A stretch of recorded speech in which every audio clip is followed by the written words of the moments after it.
Ẹ jẹ́ kí a gbàdúrà. Ọlọ́run bàbá, Ọlọ́run ọmọ, Ọlọ́run ẹ̀mí mímọ́. Bàbá wa tó dá ọ̀run àti ayé. Bàbá wa tó ní gbogbo agbára. Olórí ní ìjọba ènìyàn. Ọlọ́run olótìtọ́, a gbé yín ga fún àánú tí a rí gbà lónìí lórúkọ Jésù. Olúwa gba ọpẹ́ wa. Ẹni tó pa wá mọ́ sínú ìyè rẹ̀. Ẹni tó pa wá mọ́ sínú ìmọ́lẹ̀ rẹ̀. Ẹni tó pa wá mọ́ sínú òtítọ́. Ẹni tó pa wá mọ́ sínú agbára. A fi ọlá ìyìn ògo fún yín. Ẹni tó ní ẹ̀rí tó dájú. Ẹni tó ní gbogbo agbára lé ọ̀run àti lé ayé. Ọlọ́run kan ṣoṣo tí ń jẹ́ èmi ni. Ẹni tí ń bẹ lé ọ̀run, tí ń bẹ lé ayé, tí ń bẹ ní ibi gbogbo ní ìgbà gbogbo. Olórí ayé, onídàájọ́, Ọlọ́run Abraham, Ọlọ́run Ísákì, Ọlọ́run Ísírẹ́lì, Ọlọ́run alààyè tí kì í sọ Ọlọ́run òkú. A gbé yín ga fún àánú tá a rí gbà àti gbogbo àwọn èèyàn mi. With all these people that are here today, thank you for sustaining our life. Thank you for the life given unto us. Thank you for being our Father. Thank you for being a wonderful God. Father, we thank you for being all in all. Father, we thank you for being the Lord of Lords. We bless your holy name for this privilege, for this opportunity, for this gracious time that you have given unto us. Father, we are here as you have ordained it to happen, and we bless your holy name. Father, we are here, Father, to talk about the word of God, to preach the gospel. And I believe that you are here already. I want to see you, and I want the blood of Jesus to be manifested. I want the power of I want the power of the Almighty God to be revealed in the whole world, in heaven and on earth. Father, I pray that you reveal yourself in the name of Jesus. Father, reveal your power in the name of Jesus. Father, reveal your glory in the name of Jesus. Let your word be revealed. Let your power in the name of Jesus be manifested. Let the blood of Jesus overwhelm us, and let the power of God penetrate into every source or sources in the whole world. And let the darkness be bound. Let the devil in the name of Jesus be bound, Lord. Let the power of God be manifested and your glory in the name of Jesus. At the end of everything, let us see you. Let us glorify your name in the name of Jesus. Ọ̀gá ògo, fi agbára rẹ hàn, kí gbogbo agbára ayé wà ní dídè, kí ìmọ́lẹ̀ kí ó wà, kí òkùnkùn parẹ́, kí èṣù kó ṣubú, kí ẹ̀jẹ̀ Jésù lórúkọ Jésù kó so gbogbo di mímọ́. Ògo ni fún Olúwa. Jésù Olúwa wa. I really thank God for today again. I bless his holy name for making us to be alive. It is God's mercy. It's not by power, neither has ever been by might, but by his mercy, by his grace, by his goodness, by his authority. Because he is our God. I want to finish the message I was talking about, the spirit of liberty, Ẹ̀mí òmìnira. I could see that many among the children of God may not know, did not know it. Maybe some servant of God did not know it as well. And this is where our power is. This is where God is waiting for us. This is where the source is. There are many spirits out there. There are many evil spirits, many other spirits. I don't know. I don't want to know. But the Spirit of God is the spirit of liberty. I can tell you today, there is no any other spirit that has freedom, that has that liberty. No, because they are not, they do not have the authority. They are not on the throne. They are not God. Mo fẹ́ sọ kíní kan fún yín. Tí àwọn ẹlẹ́sìn mi bá ń gbàdúrà, ẹ jẹ́ kí n èyí tí mo rí nínú ìran mi. Àwọn Mùsùlùmí ń gbààwẹ̀ àtàdúà. Mo dẹ̀ rí pé olórí wọn, bóyá àwọn kan lè má mọ olórí wọn, ó dẹ̀ wá gbé wá nínú ìran mi pé ẹ bá wa sọ fún Ọlọ́run. We are talking about God. Tí àwọn agbára ayé yẹn tí wọ́n bá fẹ́ lo agbára wọn á ní gbogbo bá ń jẹ́ tọlọ́run. Àwọn gan, they know God. Wọ́n kàn mọ̀ títọ́ láti lo pípé agbára ẹni. Ẹ jọ̀ọ́, kò sí ẹnìkan, there is no one on earth, either darkness or light, either devil or whatever you call it, àtàjẹ́, It could be a witchcraft spirit. It could be a wizard spirit. It could be a mommy water. Whatever you call it. One more long. The problem that they have is they do not know the truth. Even if they have heard of the truth, they will not accept it. Why? Because the spirit in them is negative. It's of darkness. It's not of truth. He hates truth. The evil spirit, he knows the truth. That was why you could see Jesus telling, you could see devil in Luke chapter 4 telling Jesus that it is written that even if you jump, it is written in the Bible that the angel of God will lift you up so that your leg will not reach. He knows. He knows. So, but he would never accept with the truth. And that is where he lost power. All these witchcraft spirit or witches or whatever spirit you call them, that is where they lost power. Ibi tó rí ṣàgbọ́n ti sọ agbára nù nìyẹn. Ibi tí òkùnkùn tí oṣó tí àjẹ́ ti sọ agbára nù nítorí wọn ò ní ẹ̀mí òmìnira. Ẹ jọ̀ọ́, ẹ̀mí òmìnira ló máa ṣèdájọ́ gbogbo ẹ̀mí. Yóò ṣèdájọ́ ikú, yóò ṣèdájọ́ ayé, yóò ṣèdájọ́ èṣù, yóò ṣèdájọ́ òrìṣà, yóò ṣèdájọ́. The spirit of liberty, the spirit of that Lord, the most excellent spirit, the most authoritative spirit, the power of God, the spirit of God himself will judge all powers on earth and in heaven. He's going to judge the witchcraft spirit, and that is why some people, when witchcraft is tormenting them, they will just be reading, they will be crying. No! It is written that the crown of this world has been judged. It is only the Spirit of God that knows how to judge the crown of this world. Whomever it is, àtọba àti ìjòyè, àtológun àtolóòṣà, àti tọ́ọ̀gì, àtolè, àti oṣó àtàjẹ́, àti pásítọ̀, àti wòlíì àtàfáà. Ẹ̀mí òtítọ́ ló máa ṣe ìdájọ́ gbogbo ẹ̀mí. It is the Spirit of God, the spirit of liberty that will judge all spirit. And as a Christian, we have an access to that spirit. We have an access to the spirit of liberty. That was why Jesus came to die in order to take away our sin and to redeem us, to reconcile us to God, so that we will be as God, we will be close to God. There won't be any demarcation or limitation. That was why the Bible said, for God so loved the world. That's why the word power is very, very powerful. If you really love someone, you will surely be connected. Your spirit, everything will be with the person. Not kind of evil spirit. Not kind of worldly love that people are using that lost. They call it love, but no love. That's lost. Any love that has a reason. It could be money, it could be beauty, it could be whatever. That's not a perfect love. Perfect love is that perfect love of God that God shows. How could he love the whole world when the world did even go against him, but still loved them to save them? He loved them to deliver them. So that's the kind of love. So as a pastor, if we love someone from our heart, it will be difficult to the devil to snatch such a person, because whatever is happening to the person, you will be seeing it. That is why when you pray with someone with a passion, with love, God will reveal everything to you, because you can only connect God with perfect love. And not to waste your time, I'm still talking about the spirit of liberty. If you have the spirit of liberty, that is what we are saying. And you will have power over all things. You will know the inner mind of God. You will know sin, judgment, and righteousness. Somebody was talking to me. He's not a Christian. And he was still remembering when he was in the world, when he has not even received Jesus Christ. So he was condemning himself of what he did in the past when he did not know God. And he was saying, it's always make me sad if I remember that I won't be able to eat Holy Communion because of my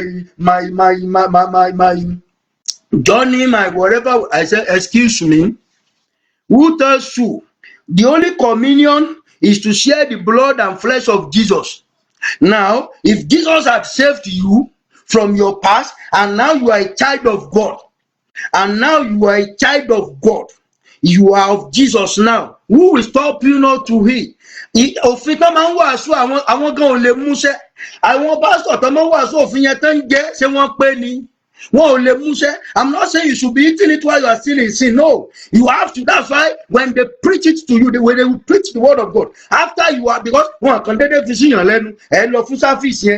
preach the word of God. After you have received the word of God and you are able to recognize or realize yourself, discover yourself, and you've seen where you've made a mistake, and you are able to correct your mistake, and you repent or repented, then you will be converted. That's what the Bible says. After you have received the word of truth and you could see yourself that I'm guilty, I have sinned, then what God wants you now to do is to repent. That means change from your mistake.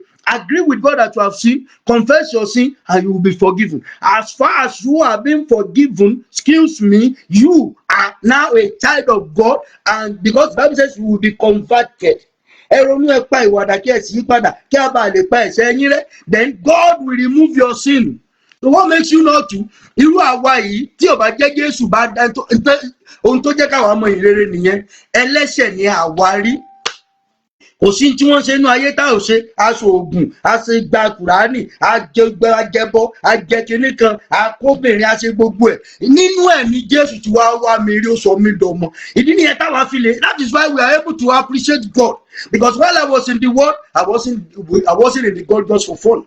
I was in the God to have power to make it, to do. I was doing my business. I have 2 businesses there. I was dealing with agricultural chemicals, and I was dealing with plant, taking wood plant to northern part of Nigeria to sell. I was having my money then. I didn't know God. I knew God in a way that I knew God. Not in Christianity. No. If anybody comes to me about, I say, excuse me, I don't want you. Don't disturb my life here. And while I was in there, then I possessed power.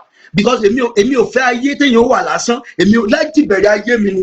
Tí máa bá ṣe kí mo gbogbo agbára mi ṣetán ni. Then Jesus manifested himself to me. Jesus showed me love. Jesus comforted. He came to me. That's why ó wá di fáwọn bàbá mi Mùsùlùmí gbà yẹn láti yí mi padà. Mo ní Ọlọ́run ló wá mi rí. God himself convinced me. God himself talked to me. Nínú ayé wọn lè ní ẹ̀mọ́ ni, ẹlẹ́ṣẹ̀ ni, kíní kan ni. Yes, while I was still a sinner, Jesus died for me. Not only that, nobody came to me to preach that to me. Jesus himself come to me, manifested himself. So I saw him. Many times I see him on the cross. Many times he will take me to heaven to see him. Many times he will come and talk to me. There was a day he came to me, my teacher said, I want to come and see you 12 noon tomorrow. He told me what he wanted to tell me. Then he told me that he was coming to see me 12 noon tomorrow. So when I woke up, I prayed, I went out for evangelism, for wherever I went. Then I remember I was with my friend. He's a lawyer, my good friend. He's a lawyer in Ibadan. I was with him while I remember. Then I had to rush home. So, because where God wants to meet you is where you should be. So I went to home. When I go home, then I was expecting. I started praying. Then Jesus entered as he had said. He entered through the entrance of the house, and he came to me where I was sitting, and he said, "Come, follow me." That is the kind of God we are serving. That is how powerful, how good, how lovely, how wonderful, how I don't know. My mouth could not even express his bigness, his greatness. He took me. That was the day he gave me the name of my church. I started with my ministry. Are you with me? He gave me my ministry, Gospel of the Kingdom of God Evangelical Ministry. That was a different vision. Yeah. Then later he came to me and said, I want to take you again. Then he took me the Church of the Living God. That was when they gave me church. There is difference between the ministry and the church. So I was given the ministry first. To be going out, that was when he gave me out of chapter 10. So I was giving the ministry first. Later he came, later to give me church, the Church of the Living God. I could see the church. I said I didn't want church. These church people, as your pastor, you are the one praying for them, tackling, praying for them, tackling their problem, rebuking the evil spirit, tormenting them. When you are being attacked by their problems, they will be the one that will be making jest of you. As I don't want, Jesus said, but I've given you the word to liberate people, to set them free, to empower them to. So when you liberate them, where will you gather them? True. That's why I gave you church, and that was why I got my church. I'm talking about the spirit of liberty. So far you are of Jesus, so far you have gotten the Spirit of God, you are his child. Forget about the past. No one can judge you. If you know, if you know within yourself faithfully that you are a child of God, you should know then you are his child. You are in him. No any law, no any doctrine can demarcate you or stop you. You should know whom you are. Anyway, Emi Ominira, I really want to talk about it today and finish it. I've been talking about it for like 2 weeks ago, so I want to talk about it today and just let you go. But all I want is, I want it to be manifested in your life. I want it to be manifested. If you have gotten the word, the power itself will be living within you. You will have God in yourself. Then you are more than the conqueror. God himself will be happy because we know his will and you will be fulfilling his righteousness every day. Amen. Àkókò agbára. Time to be empowered. Time of empowerment. This is the ministry that God said I should be doing on Facebook. To empower you, to enrich you with the word of God. So far you have the word, then you are a little God. That's what the Bible says in John chapter 10. Anyway, Ẹ̀mí Òmìnira, mo fẹ́ sáré ka Bíbélì fún. Ẹ jẹ́ ká wo ìwé First King yẹn. Mo fẹ́ kẹ́ wo wòlíì méjì kan bẹ̀ yẹn. First King chapter 13. First King chapter 13. Ẹ̀mí Òmìnira. Ẹ̀mí Òmìnira. First King chapter 13. First King chapter 13. I quickly want to read it to you now. Ẹ̀mí Òmìnira, àkókò agbára, gẹ́gẹ́ bí ọmọ Ọlọ́run, gẹ́gẹ́ bí onígbàgbọ́, Ọlọ́run fẹ́ ká ní agbára òun ni. Ọlọ́run ò pè ọlọ́mọ fẹ́nu lásán. Ọlọ́run ò pè ọlọ́mọ fún orúkọ lásán yẹn bá máa jẹ́ Manuel kó máa jẹ́ Rúùtù. It doesn't count at all. What counted is your testimony. Your faithfulness, your sincere worship, your sincere love, with God. I want to read First King chapter 13 from verse 1. In Yoruba, you might open it in your English and read from your own, from yourself, because we didn't have enough time anyway. Let me quickly read from First King chapter 13 from verse 1. Síkíyèsí, ènìyàn Ọlọ́run kan láti Júdà wá sí Bẹ́tẹ́lì nípa ọ̀rọ̀ Olúwa. Jeroboamu dúró lẹ́bàá pẹpẹ láti fi tùràrí jóná. Ó sì kígbe sí pẹpẹ náà nípa ọ̀rọ̀ Olúwa. Ó sì wí pé pẹpẹ báyìí ni Olúwa wí. Kíyèsí, a ó bí ọmọ kan ní ilé Dáfídì. Josiah ni orúkọ rẹ̀. Lórí rẹ̀ ni yóò sì fi àwọn àlùfáà ibi gíga wọn nì tí ń fi tùràrí jóná lórí rẹ̀ rúbọ. A ó sì sun egungun ènìyàn lórí rẹ̀. Ó sì fún wọn ní àmì kan ní ọjọ́ kan náà wípé èyí ni àmì tí Olúwa ti ṣe.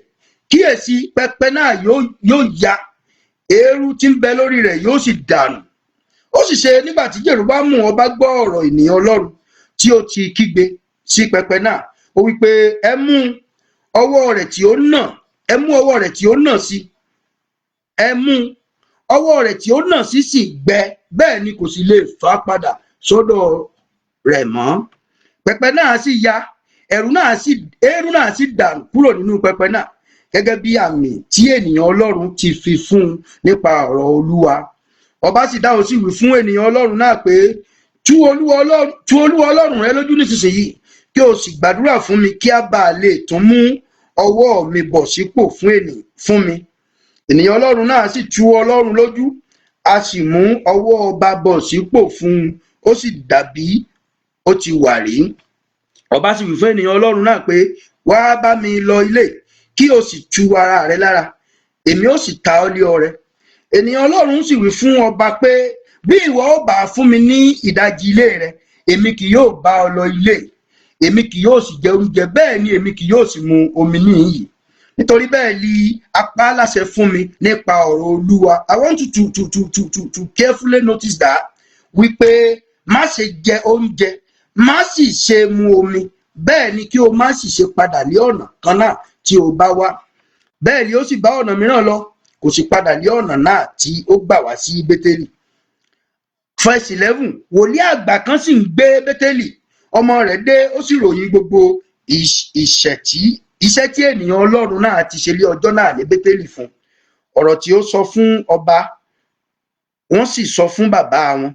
Bàbá wọn sì wí fún wọn pé ọ̀nà wo ni ó gbà nítorí àwọn ọmọ rẹ̀ ti rí ọ̀nà tí ènìyàn Ọlọ́run náà gbà tí ó ti Júdà wá. Ó sì wí fún àwọn ọmọ rẹ̀ pé, ẹ di kẹ́tẹ́kẹ́tẹ́ ní Gárì fún mi. Wọ́n sì di kẹ́tẹ́kẹ́tẹ́ ní Gárì fún un, ó sì gùn ún. Ó sì tẹ̀lé ènìyàn Ọlọ́run náà lẹ́yìn. Ó sì rí i, ó jókòó lábẹ́ igi ńlá kan. Ó sì wí fún un pé, ìwọ ènìyàn Ọlọ́run tí ó ti Júdà wá. Òun sì wí pé, èmi nì. Ó sì wí fún un pé, bá mi lọ ilé kí o sì jẹ oúnjẹ. Òun sì wí pé, èmi kò lè padà lọ pẹ̀lú rẹ, bẹ́ẹ̀ ni èmi kò lè bá ọ lọ, bẹ́ẹ̀ ni èmi kì yóò jẹ oúnjẹ, èmi kì yóò sì mu omi pẹ̀lú rẹ níhìn-ín. Nítorí a ti sọ fún mi nípa ọ̀rọ̀ Olúwa pé ìwọ kò gbọdọ̀ jẹ oúnjẹ, ìwọ kò sì gbọdọ̀ mu omi níbẹ̀, bẹ́ẹ̀ ni ìwọ kò gbọdọ̀ tún padà lọ nípa ọ̀nà tí ìwọ bá wá. Ó sì wí fún un pé, wòlíì ni èmi pẹ̀lú, gẹ́gẹ́ bí ìwọ áńgẹ́lì sì sọ fún mi nípa ọ̀rọ̀ Olúwa wípé mú un bá ọ padà sínú ilé rẹ kí o sì jẹ oúnjẹ kí ó sì lè mu omi, ṣùgbọ́n ó purọ́ fún un. Bẹ́ẹ̀ ni ó sì bá a padà lọ, ó sì jẹ oúnjẹ ní ilé rẹ̀, ó sì mu omi. Ó sì ṣe bí wọ́n ti jókòó ti tábìlì ní ọ̀rọ̀ Olúwa tọ̀ wòlíì náà wá tí ó mú un padà bọ̀. Ó sì kígbe sí ènìyàn Ọlọ́run tí ó ti Júdà wá wípé, báyìí ni Olúwa wí, níwọ̀n bí ìwọ ti ṣe ìgbọràn sí ẹnu Olúwa, tí ìwọ kò sì pa àṣẹ náà mọ́ tí Olúwa Ọlọ́run rẹ pa fún ọ, ṣùgbọ́n ìwọ padà, ìwọ sì ti jẹ oúnjẹ, ìwọ sì ti mu omi níbi tí Olúwa sọ fún ọ pé má ṣe jẹ oúnjẹ, kí o má sì ṣe mu omi. Òkú rẹ kì yóò wá sí inú ibojì àwọn bàbá rẹ. Ó sì ṣe lẹ́yìn ìgbà tí ó ti jẹ oúnjẹ àti lẹ́yìn ìgbà tí ó ti mu, lé ó di kẹ́tẹ́kẹ́tẹ́ ní Gárì fún èyí nì fún wòlíì tí ó ti mú un padà bọ̀.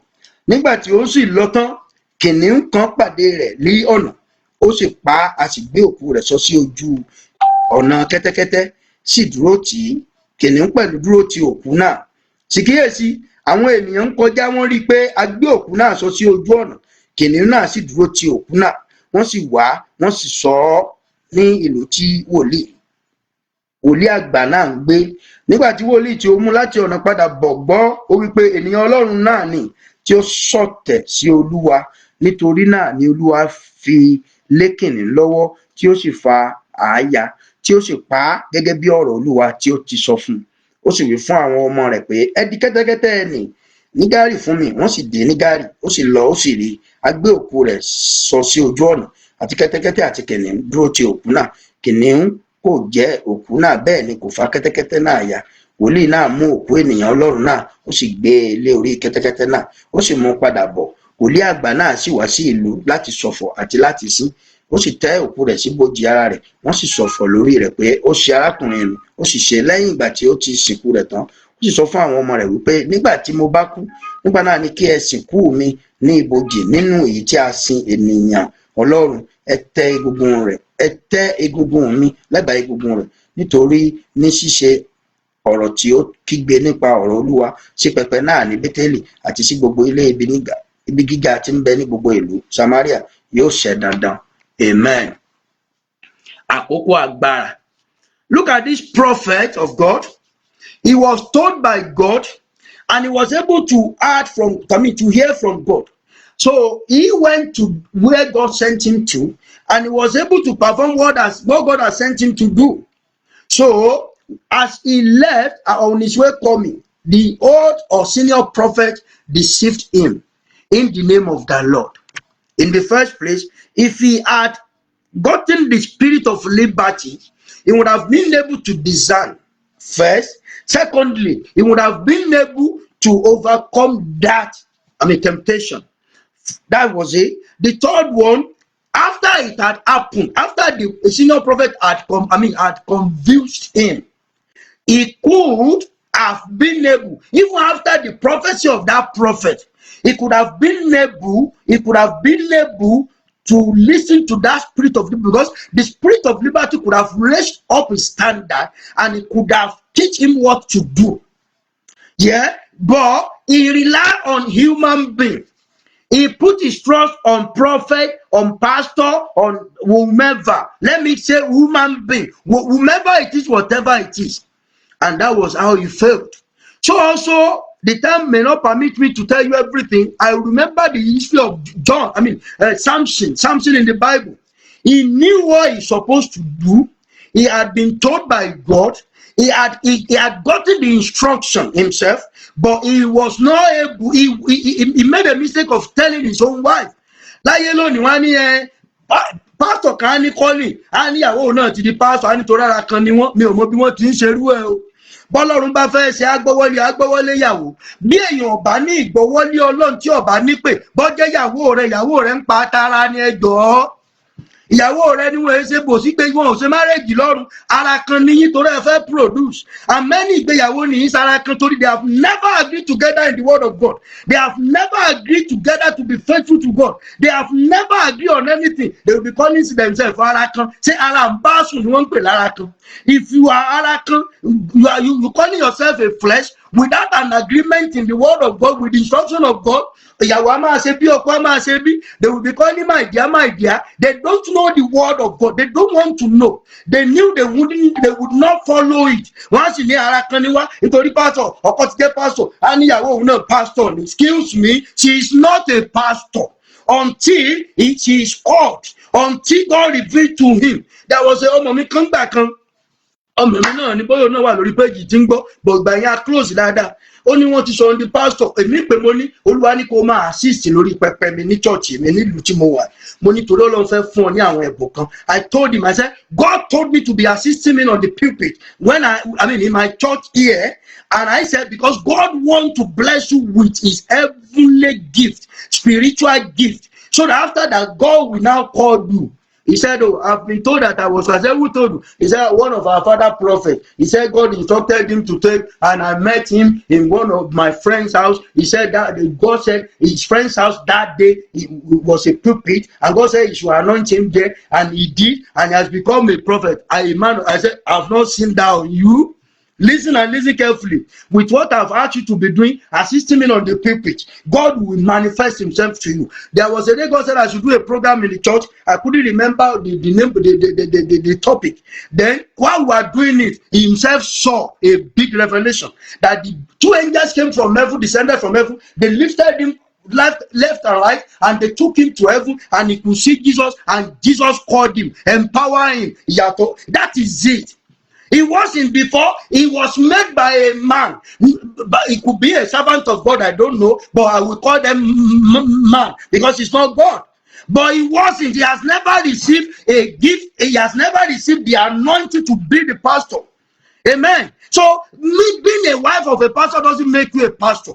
Your husband himself was not even the one that made himself to be a pastor. He was called. He was anointed by God. You should wait as well. You can be a pastor wife. Don't call yourself to us a pastor because your husband is a pastor. What is your vision? What is your mission? What is the revelation? What is your conviction? Has God ever spoken to you? Being a child of God is quite different from being a pastor. If you are a pastor, you are a pastor to be pastoring the sheep of God. If you are a prophet, it's another thing. If you are, so I'm not, it's not as if I want you against it. No, I'm just telling you the truth. Amen. So what I'm saying is the prophet, Samson was told, but he made a mistake and he opened the secret to his wife and he was caught. Okay, let's assume the mistake had been done.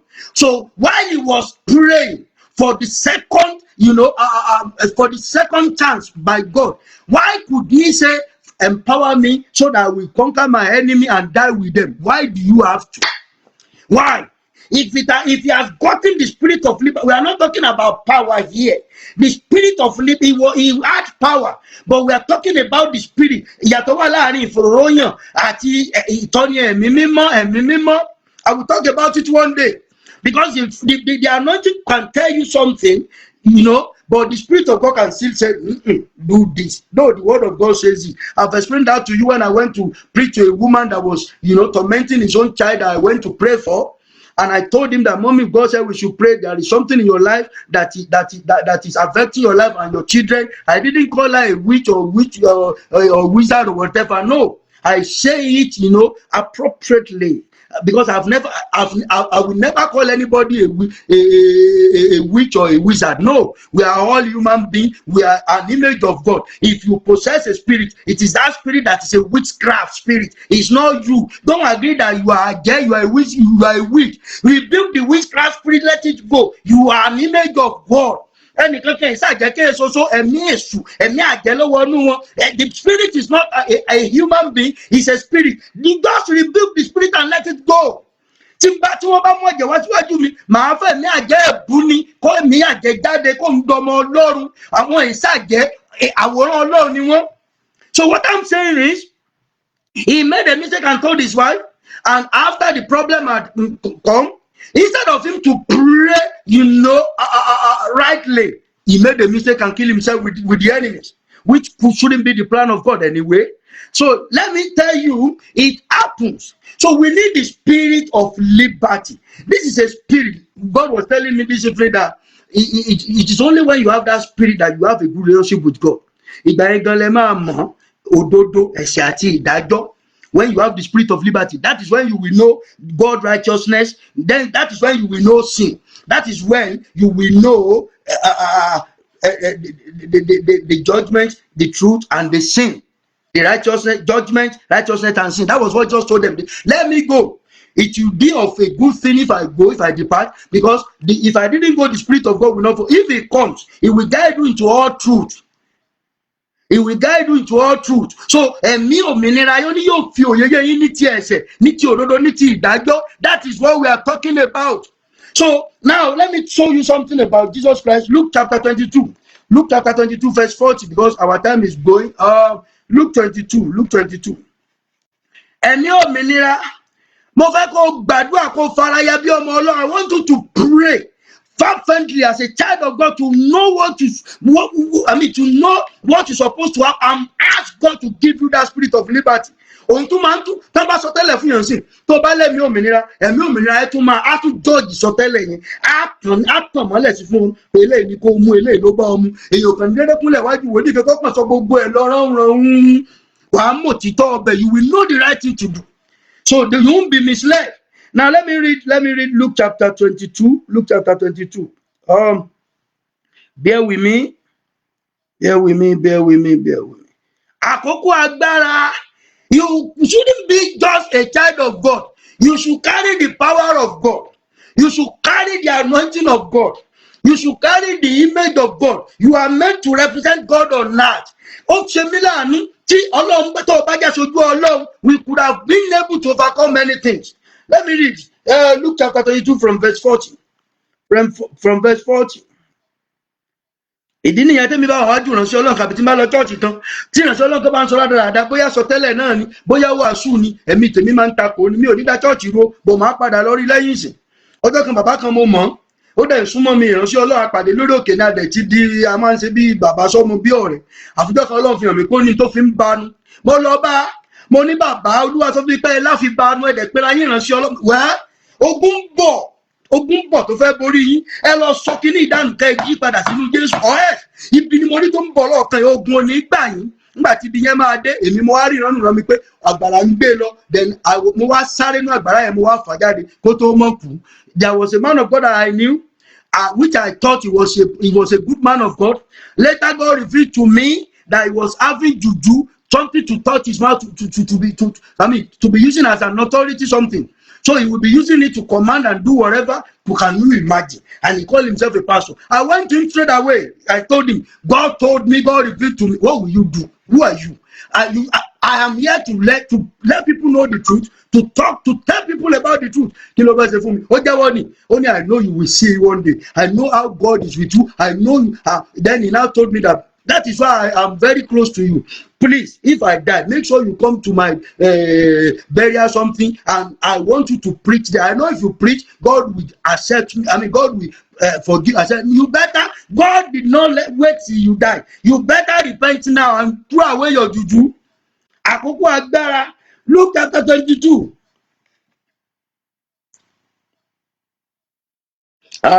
Luke chapter 22 verse 40. Luke chapter 22 verse 40. Let me quickly read it because we don't have time. Àkókò agbára. You need to be empowered. There are many challenges out there. If you do not possess or have the power of God, how do you face it? Corona ló dé tí gbogbo ayé ń dààmú káàkiri. If you have the power of God, the spirit of corona will be running away from you. Òun gan máa sá sí gbóni.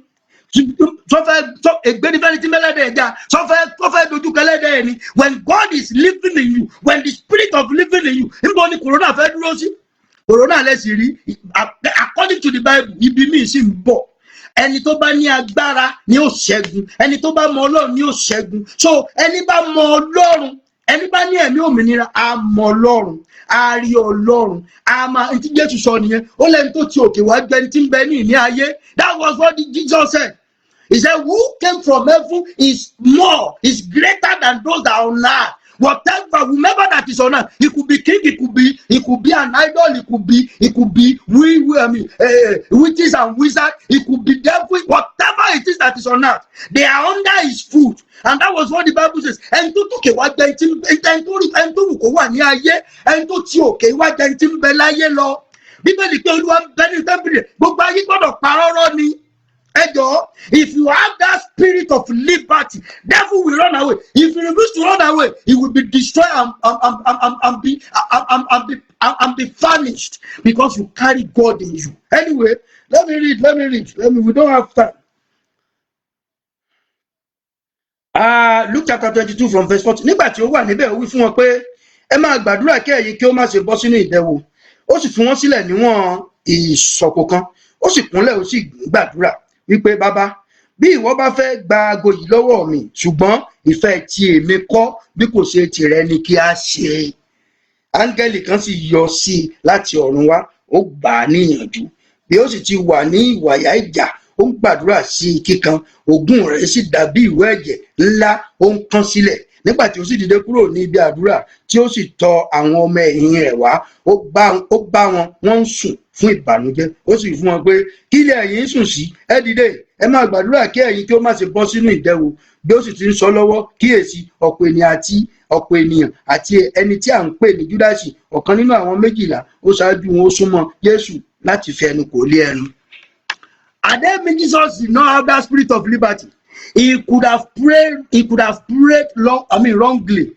He sincerely asked God, if you could take this cup away from me.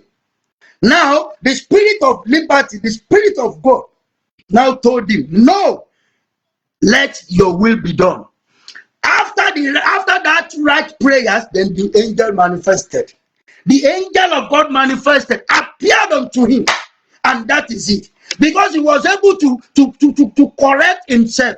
He was able to hover right point. He was able to pray rightly. Many people will be praying. That's why I said I want to talk about how to pray.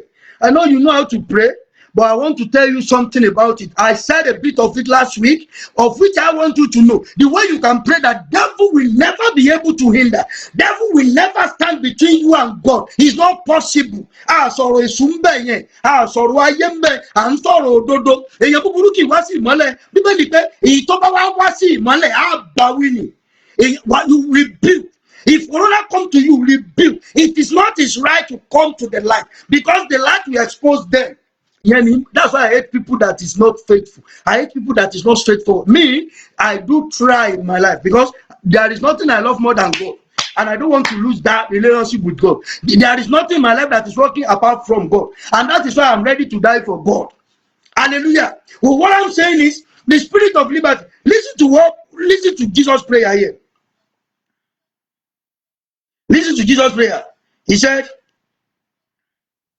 let me see here.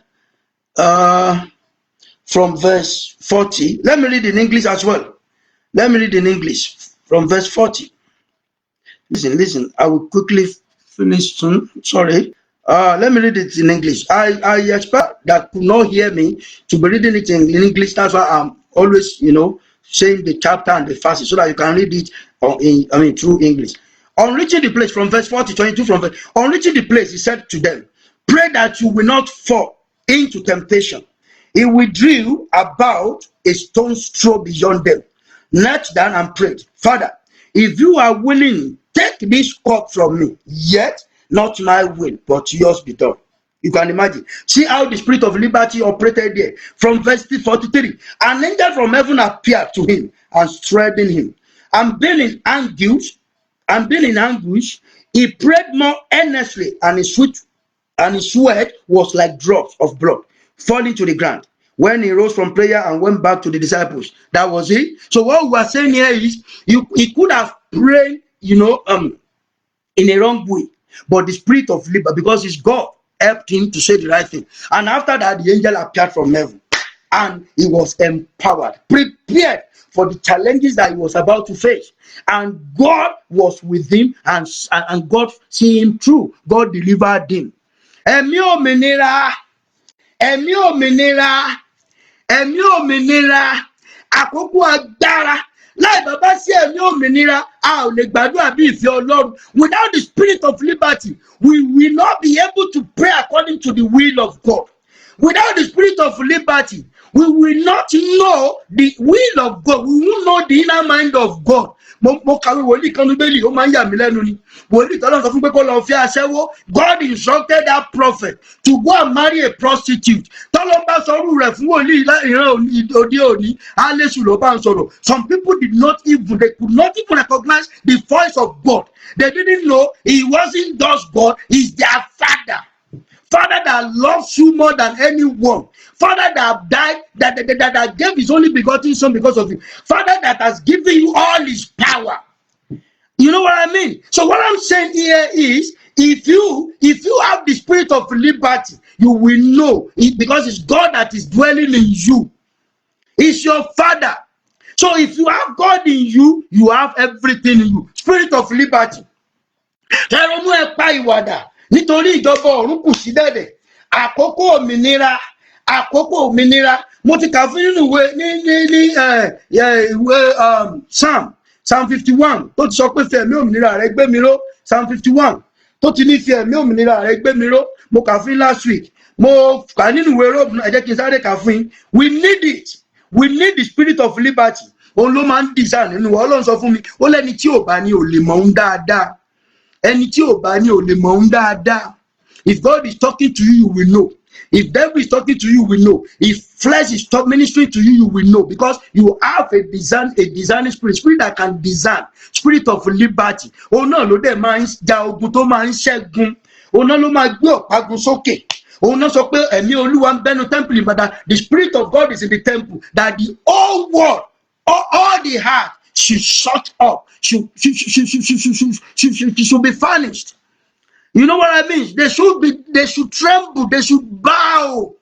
God will not be talking and they will be talking. It's never done. Kò sí èso, kò sí ayé o. Ṣé aráyé tó bá ti gbéraga sí Ọlọ́run? Alágbára ayé tó bá ti gbéraga, ìṣubú ẹ̀ dé tán nìyẹn, ó máa ṣubú ni. Ìtorí ìdájọ́ máa dé bá. Àkókò òmìnira, àkókò agbára. Let me read the book of Psalm quickly. We don't have time, so that I will pray with you. The book of Psalm chapter Psalm. Yes. I want to read. Fẹ́ mi òmìnira gbé mi ró. Yes. Ọlọ́run ṣàánú fún gẹ́gẹ́ bí ìṣe ìfẹ́ rẹ̀ from verse 1. Gẹ́gẹ́ bí ìrọ̀nà ọ̀pá àánú rẹ̀ Psalm 51 from verse 1. Nu ìrékọjá mi nù kúrò, wẹ̀mí lẹ́wẹ̀ mú kúrò nínú ẹ̀ṣẹ̀ rere mi, kí o sì wẹ̀mí nù kúrò nínú ẹ̀ṣẹ̀ mi, nítorí tí mo jẹ́wọ́ ìrékọjá mi àti nígbà gbogbo ẹ̀ṣẹ̀ mi ń bẹ níwájú mi. Ìwọ nìkan ṣoṣo ni mo ṣẹ̀ sí, tí mo ṣe búburú níwájú rẹ. Kí a lè dá láàrin nígbà tí wọ́n bá ń sọ̀rọ̀, kí a lè kí o lè mọ̀ nígbà tí wọ́n bá ń ṣe ìdájọ́. Kíyèsí nínú ẹ̀ṣẹ̀ rere ilé agbé bí mi, àti nínú ẹ̀ṣẹ̀ ni ìyá mi sì lóyún mi. Kíyèsí ìwọ fi òtítọ́ ní inú, àti ní àkọ́kọ́ ní ìwọ mú mi mọ ọgbọ́n. Fi ewé sóbù fọ̀ mí, èmi ó sì mọ́, wẹ̀mí èmi ó sì fún jọ ìgbòho lọ. Mú mi gbọ́ ayọ̀ àti inú dídùn, kí àwọn egungun tí ìwọ ti rú kí ó lè máa yọ̀. Pa ojú rẹ mú kúrò lára ẹ̀ṣẹ̀ mi, kí ìwọ kí ó sì nu gbogbo àṣírí mi nù kúrò. Dá àyà tuntun sínú mi, Ọlọ́run, kí ó sì tún ọkàn dídúró ṣiṣẹ́ sínú mi. Má ṣe sá mi tì kúrò níwájú rẹ, Olúwa, kí o má sì ṣe gba ẹ̀mí mímọ́ rẹ lọ́wọ́ mi. Mú ayọ̀ ìgbàlà rẹ padà tọ̀ mí wá, kí o sì fi ẹ̀mí òmìnira rẹ gbé mi ró. Nígbà náà ni èmi ó máa kọ́ àwọn olùrékọjá lé ọ̀nà rẹ, àwọn ẹlẹ́ṣẹ̀ ni ó sì máa yí padà sí ọ. Mo fẹ́ ka ìwé Romans chapter 8 from verse 11. Romans chapter 8. I want to read Romans, then I'll pray with you. Àkókò agbára, ẹ̀mí òmìnira, láì bàbá ṣe ẹ̀mí òmìnira, èmi àti ìwọ a ò ní lè ṣẹ́gun ẹ̀ṣẹ̀. Láì bàbá ṣe ẹ̀mí òmìnira, èmi àti ìwọ a ò lè ṣẹ́gun ayé. Èmi àtiwọ́ a ò lè ṣẹ́gun èṣù. Èmi àtiwọ́ a ò ní lè ṣẹ́gun ẹ rárá. Ẹ̀mí òmìnira nìkan ló lè mú wa ṣẹ́gun ẹ rárá. Romans chapter 8.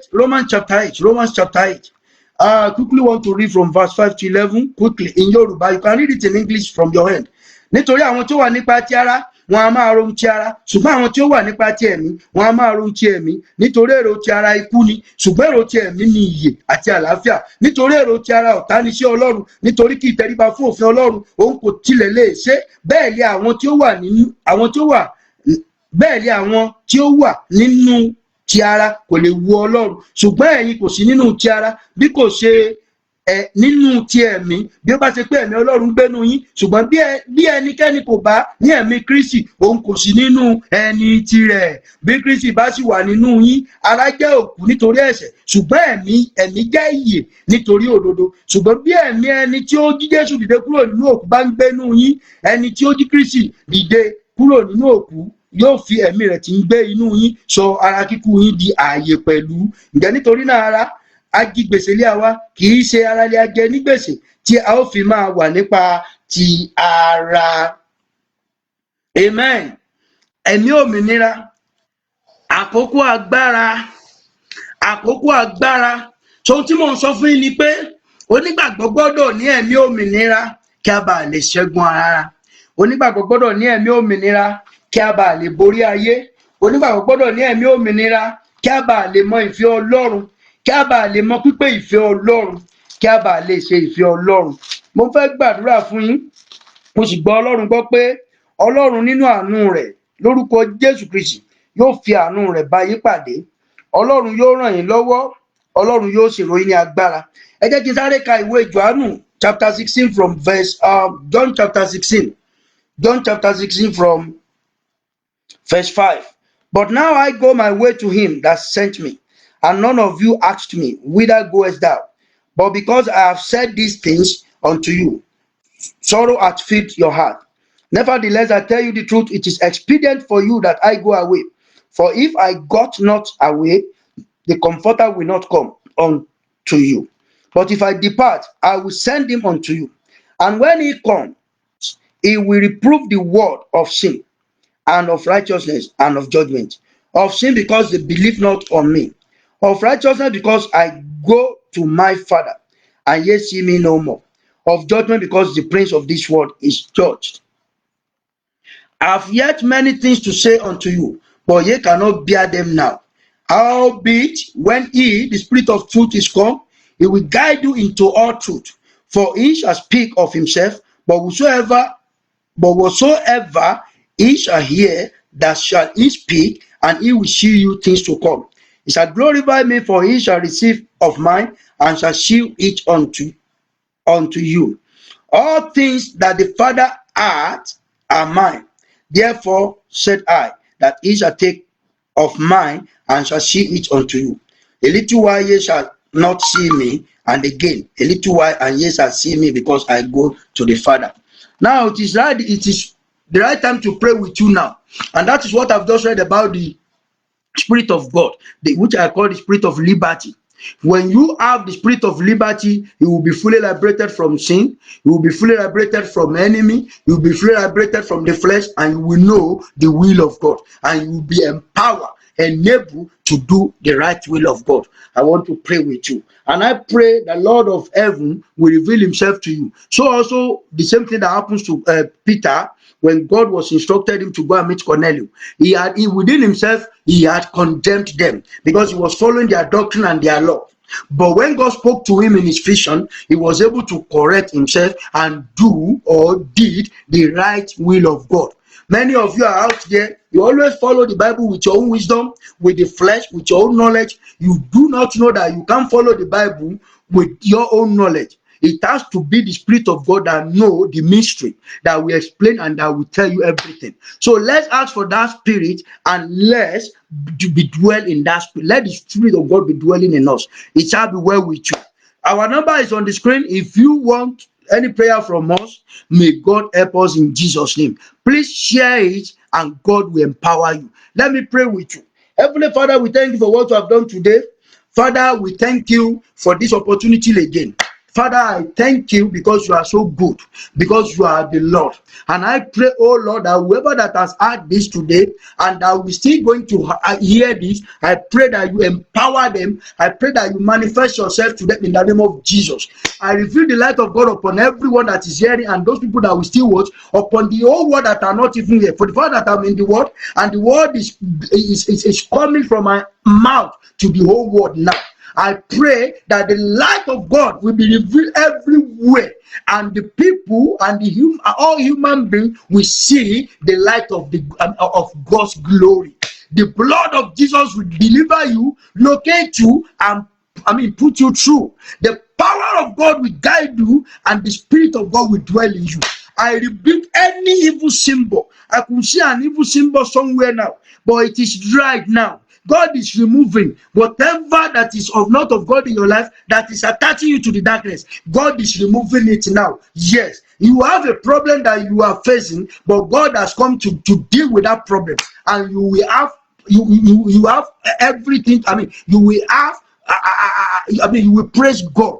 You will have a reason to rejoice and to praise your God. That is what God is telling me. Someone is fearing of something. Maybe you are fearing of this corona, or you are fearing of something apart from that. Whatever that is your fear today, God is telling me to tell you that He's going to reveal Himself and manifest Himself. God is going to show Himself to you, and God will intervene in the mighty name of Jesus. So shall it be. I pray, look down from heaven upon all of you, and you shall receive the blessing from God. At this time of this coronavirus pandemic, I pray that God in His infinite mercy will dwell with you, will provide for you, and God will bless you.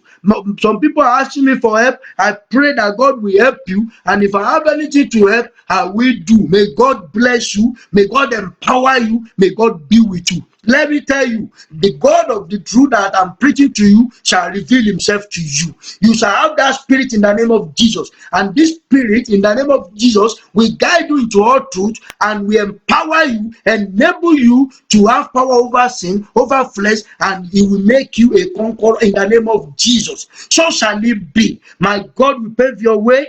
My God will intervene, and the mercy of God will locate you. I rebuke any demon, any evil spirit, even the spirit of corona virus or whatever. I rebuke you in the name of Jesus, and I cast you out. I open the heaven, and I command the fire of God to come down upon you and destroy you. Wherever you are destroyed. Go away in the name of Jesus. Let the people of God see the light of God. Let the whole world see God in the name of Jesus. It shall be well with you. My God will keep you. God will bless you. And in the name of Jesus, you shall receive God's mercy. It shall be well with you. Please share. You will not die. God will keep you. God will sustain you, and God will bless you. It is well with you in the name of Jesus. We have all these messages on YouTube as well. You can go there and subscribe. We are not asking for money. Subscribe to have an access to it, so that you can listen to it and share. May God be with you in the name of Jesus. So shall it be in the name of Jesus. By God's grace, we shall see next week in Jesus' name. If Jesus tarry, we will see again. And if not, I pray that God will keep us, and we meet in heaven, the kingdom of God. It is well with you. Thank you for coming on the platform. Thank you for sharing it. Thank you for listening to the word of God. It is well with you. Never condemn yourself, and never condemn anyone. God is God. You just love everyone and try to be faithful to God and to all men. It is well. Bye bye. Thank you. Bye.